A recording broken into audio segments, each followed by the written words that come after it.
Во продолжение мислам дека сите ќе се согласите дека треба да ги видиме убавините на Охрид, барем преку линковското вклучување на нашата Росица Голабовска. Таа разговара со Горан Патчев, директор на музеот и заводот во Охрид, кој што има 75 години одбележување од основањето. Кое културно наследство го чува на градот Охрид и што се случува во моментот во оваа институција, околу новитетите, плановите, проектите. Разговара денес токму со овој господин. Росица, добро утро. Добро утро, Оливера. Јас мислам дека ви обезбедивме на вистина прекрасна гледка од Охрид.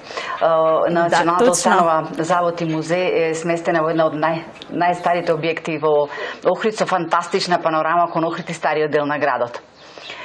Токму како што кажа, се одбележува 75 години од постоењето на оваа национална установа. По тој повод мој гостин, директорот на установата Горан Патчев. Добро утро, Патчев. Добро утро. Ви благодарам на вашето гостување во утринската програма. Благодарам и за вашиот интерес.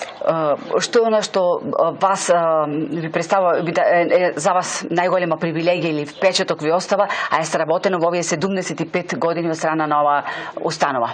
Што е најмногу ви восхитува? Од овие 7,5 децении од нашата установа која се грижи за културното и историското наследство на Охридскиот регион.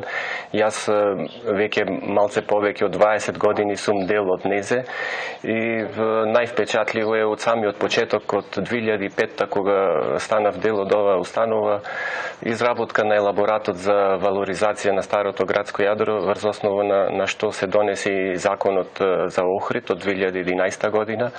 Исто така учествував во проекти кои се доста значајни за мене, за установата и за градот, а тоа се возобновувањето на Свети Климентовиот универзитет, залив на коските, конзервација и санација на црквата Света Богородица Перивлепта во Охрид и така натака.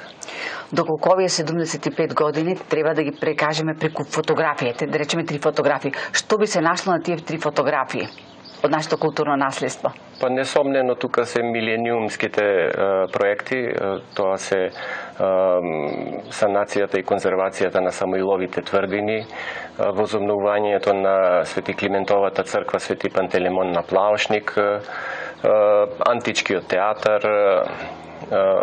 лапидариумот, залив на коските. Тие се најзначајни проекти кои се од 2000 година навака направени за градот и за Охрид и за како символ на успехот на нашата установа. Охрид е под заштита на УНЕСКО, дали е тоа привилегија или обврска повеќе, Патчев? Па и привилегија и обврска. За да се зачува тој статус е голема обврска и обврска за сите, не само нас како установа, него за сите граѓани и локалната самоуправа и владата, бидејќи единствен локалитет кој е заштитен под УНЕСКО е Охридскиот регион и треба да си го чуваме. Јас ево би сакал, бидејќи поводот е нашата годишнина 75 години, меѓутоа тие 75 години од основањето на музеот во онај облик кој го гледаме сега, од 1951. Меѓутоа тој се темели врз еден континуитет уште од 1516 година од Охридската архиепископска ризница, за која имаме евидентен доказ, а тоа е печатот на кој е наведена годината, од кога постои там ризница во Охрид.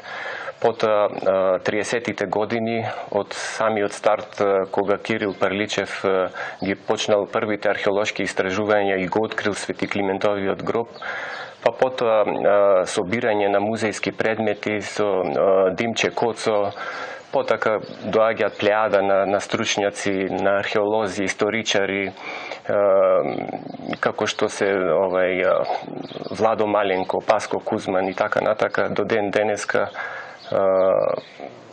ја создава таа слика на нашата установа, која се грижи за културното и историското наследство на Охридскиот регион. Историски податоци кои што верувам дека малкумина ги знаат. Ви благодарам на тоа, но дали има нешто што сметате дека малку е презентирано, валоризирано, не е добро ценето од страна на туристите, па и од нас охриѓани кога станува збор или за културна знаменитост или за музејска постановка, имате вие многу вредна музејска постановка, нели? Да, ево тоа е случајот, например, со сегашната изложба која отворивме по повод годишнината. Тоа е збирка на слики од македонски автори и охридски автори од современата уметност. Нашето депо е пребогато со такви вредни слики, да речем. Ова е само еден мал избор што можете да го видите овај месец во куќата на Робевци. Исто така имаме многу вредни предмети, археолошки, етнолошки, историски, кои стојат по депоата. Ние практично немаме класичен музеј во Охрид како други градови. Тоа што ни треба. Да. Куќата на Робевци е спомен куќа каде има археолошка и етнолошка поставка. Исто не можеш света да изложиш таму. Да, мислам во смисла на еден класичен модерен музеј се уште го немаме во Охрид. Значи тоа да биде апел до централната власт, до надлежните министерства да Охрид е време да има еден таков музеј. Да, секако објектите од возобновениот Свети Климентов универзитет во Плаошни предвидува археолошки музеј, меѓутоа ево дај Боже да се реализира што поскоро. Кој од објектите е најпосетуван, Пачев, а кој најмалку, а сепак заслужува внимание? Според нашата евиденција, според бројот на продадени билети, најпосетен е Залив на Коските, секако и Самуилова тврдина. Еден пример ќе ви дам, да речеме, галерија на икони е една од највредните збирки, можда трета или четврта во светот по вредност. Меѓутоа е најслаб посетен објект од нашите објекти кои ги поседуваме во завод и музеј. Имаме уште многу теми за разговор, но ви ве прашала зошто треба нашето културно богатство да го чуваме како наше лично богатство? Мислам, културното наследство е идентитетот на еден народ и затоа треба да си го негуваме и да го чуваме за идните генерации. Секако тоа е основната причина. И паралелно со тоа ни носи и голем број на туристи и економски развој на овој регион. Уште на крај да кажеме дека година имате најголем буџет од министерството, така на што најмногу ќе одат пари? И претходно имам изјавувано, значи најмногу одат на Самуилови тврдини и локалитетот Манчевци и други поединечни проекти за дигитализација, за евиденција на збирките кои ги поседуваме и некои поситни проекти. Ви благодарам, Пачев, и ви посакувам уште многу јубилеи. Благодарам. Оливера, ако имаш некој прашање, повели. Благодарам. Во пресред на летната сезона мислам дека ни дојдоа добро овие информации. Сите што ќе дојдеме во Охрид да го посетиме и музеот. Ви благодарам, Русица.